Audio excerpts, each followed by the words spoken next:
สมเป็นหญิงรัตสตรีงามอีดีสมคำเขาว่า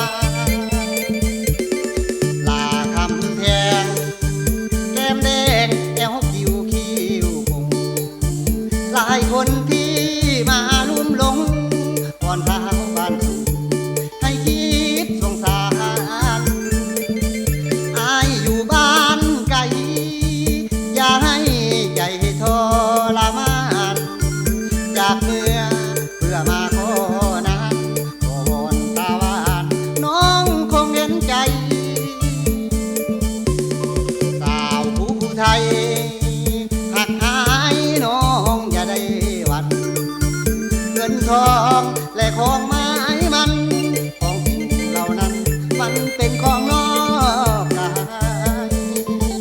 ขอเพียงแต่น้องหักหักและก็เห็นใจที่เมื่อบอกพ่อแม่สายว่าขอสาวผู้ไทยตามประเพณี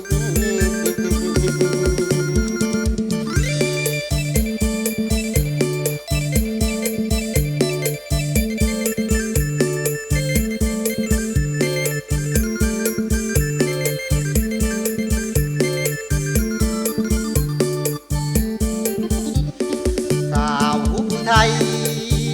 หักหายน้องอย่าได้หวั่นเงินทองและของไม้มันของสิ่งเหล่านั้นมันเป็นของนอกกายพอเพียงแต่น้องหักหักและก็เห็